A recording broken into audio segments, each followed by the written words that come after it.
Estamos de volta, nossa segunda parte da aula de poder constituinte. Já tá aqui o quadro para você, bem bonitinho, bem feitinho, bem colorido, que é para te chamar a atenção bastante desse assunto aqui. Bom, a gente viu, portanto, vem acompanhando aí o poder constituinte, a diferença de poder constituinte para poder constituído, não é? E vimos que há diversas formas de manifestação do poder constituinte e a gente chama isso de espécies, tá? É assim que cai na tua prova. E quais são essas espécies principais? O poder originário e o poder derivado. Então eu já fiz aqui um esqueminha para você para falar um pouquinho mais sobre o poder originário.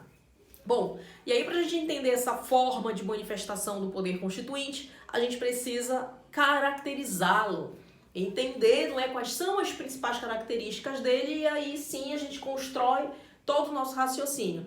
Você já sabe de antemão o quê? Que aquela manifestação lá de 1988, quando a gente elaborou aqui, ó, a gloriosa, lá em 1988 foi a manifestação desse poder aqui, ou seja, o poder que cria a Constituição. Então, beleza, fechou, você já tem um entendimento aí inicial bacana sobre o poder constituinte originário. Bom, mas o que mais, professora? Além de ser o poder que cria, como é que a gente pode entender isso, interpretar? Como é que isso cai na prova do meu concurso público? Que é o que eu quero saber, que é o mais importante? Vai cair desse jeitinho aqui. Características do poder constituinte originário. Vamos lá.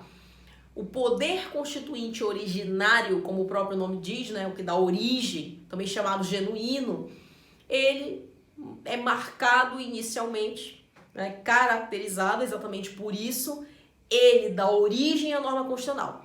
Só que aí vamos lá pensar o seguinte, quando a gente estuda a supremacia da Constituição, e a gente já viu isso em outra aula, né, por mais que já existam normas quando a Constituição é criada, né, a Constituição, por exemplo, foi criada em 88, mas já existia o Código Penal, ainda é o mesmo, inclusive, até hoje, já existia um Código Civil, já existia um Código de Processo Civil, já existia um Código Eleitoral, já existiam diversas outras leis por aí, leis, decretos, enfim, já existia tudo isso, tá?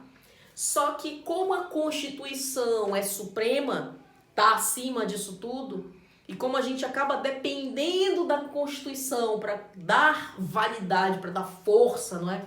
Para dar validade jurídica para todas as outras normas, por mais que já existam normas, não é?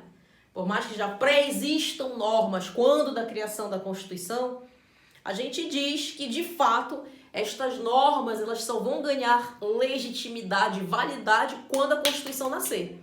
É como se o mundo reiniciasse, a vida recomeçou. Sabe aquele botãozinho de reset do teu computador? É como se a gente resetasse. Criou uma Constituição, reseta. Tá? Então, eu até mantenho aquelas normas, mas, né, elas vão atingir aí essa maturidade, como é que eu diria, essa validade jurídica a partir da Constituição. Então já tinha uma vida antes da Constituição, mas a gente vai entender, em razão dessa hierarquia, que é apenas e somente quando da manifestação do poder constituinte originário que a gente inicia a ordem jurídica, a nova ordem jurídica que está sendo instaurada, tá? Existia uma ordem jurídica anterior, pautada por uma outra Constituição. Essa Constituição foi jogada fora, a gente elabora uma outra Constituição e é a partir desta nova elaboração, é a partir da manifestação do poder constituinte originário que a gente vai iniciar uma nova ordem jurídica pautada, né, orientada por essa Constituição. Em razão disso, a gente diz que o poder constituinte originário ele é inicial, porque é ele que vai dar início a esta nova ordem jurídica. Então isso daqui, meu amigo, está intimamente relacionado à hierarquia constitucional.